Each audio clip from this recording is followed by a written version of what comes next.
पाकिस्तान में बैठकर झारखंड में आतंक मचाने वाले गैंगस्टर प्रिंस खान अब हद पार कर चुका है।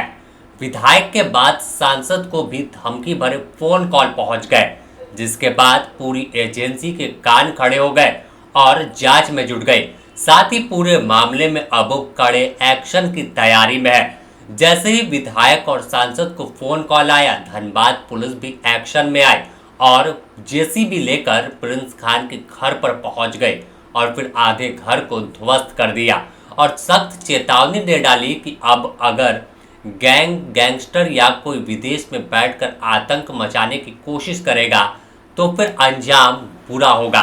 अगर देखें तो सबसे पहले निरसा विधायक अरूप चटर्जी को बीते 2 जुलाई को एक फोन कॉल विदेश के नंबर से पहुंचा।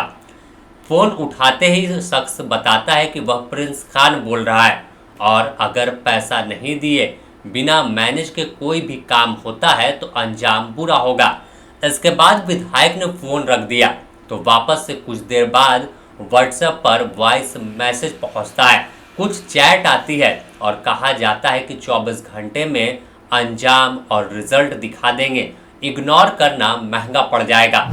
टुल्लू महतो की तमाम अवैध कारोबार के बारे में हमने बोला था और उसका प्रिंस खान के साथ संबंध के बारे में बोला था, तो टुल्लू कुछ जवाब नहीं देकर प्रिंस खान को आगे करके हमें धमकी दिलाना, इसीलिए आज हमने एफआईआर भी किया टुल्लू के खिलाफ और प्रिंस खान के खिलाफ, और ये प्रेस कॉन्फ्रेंस उसी के इस मामले के बाद जब विधायक को धमकी मिली, विधायक सीधे थाना पहुंच गए और ट्विस्ट तब आता है जब टुल्लू महतो जो धनबाद के सांसद है उन पर और प्रिंस खान के खिलाफ एक मुकदमा दर्ज कर दिया, जिसके बाद चर्चा शुरू हुई कि आखिर कहानी क्या चल रही है।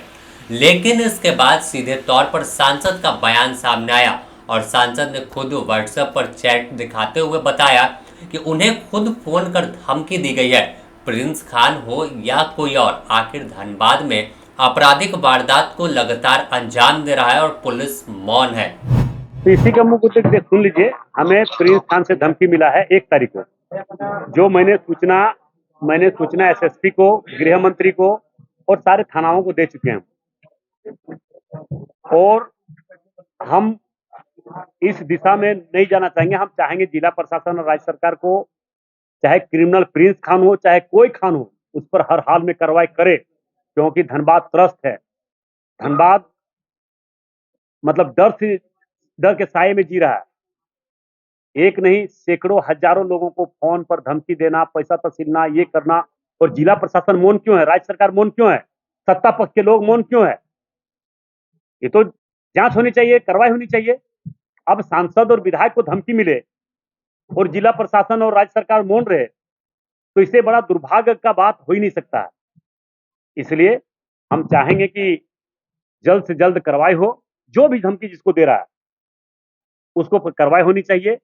और कुछ लोग जिसका राजनीतिक अस्तित्व समाप्त हो चुका है, जिसका कोई अस्तित्व नहीं बचा है, वो टुल्लू महतो का नाम लेकर राजनीतिक जीवन जीना चाह रहे हैं। मगर इस क्षेत्र की जनता विकास चाहती है, इस क्षेत्र की जनता सेवा चाहता है, और मैंने लगातार 2 वर्षों के दरमियान धनबाद में जो विकास का कार्य किया है उसको रोकने के लिए सारे लोग लगे हुए हैं। विरोधी लोग जो हमारे पार्टी का भी विरोध करते हैं, हमारा भी विरोध करते हैं, हमारे पार्टी के नेताओं का विरोध करता है, तो हम उस ओर नहीं जाकर धनबाद को विकास के क्षेत्र में हम आगे बढ़ाने का काम करेंगे। अब मामला बेहद गंभीर और बड़ा हो गया। एक सांसद और विधायक को गैंगस्टर सीधे टारगेट कर रहा है, धमकी दे रहा है, जान मारने की बात कर रहा है, जिससे सवाल पुलिस पर खड़ा हुआ। लेकिन पूरी घटना के बाद धनबाद पुलिस एक्शन में आई, सैकड़ों जवानों के साथ वासेपुर पहुंच गए और जेसीबी मशीन भी दिखी। फिर क्या, प्रिंस खान के घर के सामने जेसीबी रुकती है और बुलडोजर का एक्शन दिखता है, घर को ध्वस्त कर दिया गया।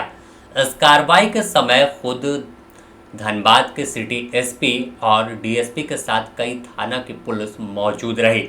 नगर पुलिस अधीक्षक ने बताया कि शहर में कोई आतंक फैलाने का काम करेगा तो पुलिस उससे सख्ती से निपटेगी। सर ये बताइए कि प्रिंस खान के घर पे बुलडोजर चल रहा है, पर क्या कुछ कहना है? जी देखिए, ये बहुत पहले से क्या था इसका घर का कुर्की निकला हुआ था और घर के कुर्की के एवज में बहुत पहले ही से हमारी प्लानिंग थी, तकरीबन 10-15 दिन पहले से कि आज घर का कुर्की होना है। तो जितने भी एसेट्स वगैरह हैं वो तो हम लोग कुर्की कर चुके हैं और उसी के संबंध में आप देख सकते हैं कि आज ये पूरी कार्रवाई की जा रही है। ये सर जो पूरा घर है और दफ्तर है वो खंडर हो चुका था? ऑलमोस्ट पूरी तरह से लगभग खंडर हो चुका था। इसका पार्ट पुर्जा सब गिर रहा था। यहाँ पे बच्चे वगैरह खेलते थे, उनको भी कभी कभी 1-2 बच्चों को यहाँ पे चोटें भी आई है ना, और संभवतः इसका नक्शा वगैरह भी पास नहीं था। तो इन सभी के मद्देनजर कुर्की भी की गई और ये भी क्या होता है निरोधात्मक कार्रवाई की गई है। सर पूरा घर तोड़ा जाएगा क्या? पूरा तो नहीं, बस जो पार्ट्स गिर रहे थे, जो खंडहर हो चुका था, जो क्या होता है पहले से जीर्ण शीर्ण अवस्था में थी, जिसके कारण यहाँ पे जनमानस को क्या होता दिक्कत हो रही थी, बस उसे अभी तोड़ा जा रहा है। और जैसे ही हमारे पास पूरा ऑर्डर आ जाएगा, क्योंकि घर का नक्शा वगैरह पार नहीं था, तो वैसे ही घर को भी ढाया जाएगा उसके। सर फोटो के लिए वहीं इस पूरे मामले को लेकर तमाम सुरक्षा एजेंसी भी अलर्ट पर है और एटीएस से लेकर केंद्रीय जांच एजेंसी पूरे मामले की तफ्तीश में जुटी है कि आखिर कैसे अब विधायक और सांसद को गैंगस्टर बदमाश धमकी दे रहा है। अब देखें तो आने वाले दिनों में जाहिर है कि धनबाद पुलिस प्रिंस खान के स्लीपर सेल्स के रूप में जो काम कर रहे हैं उन पर एक्शन दिखाने वाली है। लगातार जो उन्हें सपोर्ट करते हैं, आर्थिक रूप से मजबूत करते हैं, उनका भी डेटा पुलिस के पास पहुंच गया है और आने वाले दिनों में बड़ी कार्रवाई देखने को मिल सकती है। धनबाद से नीरज के साथ bureau report, the news post.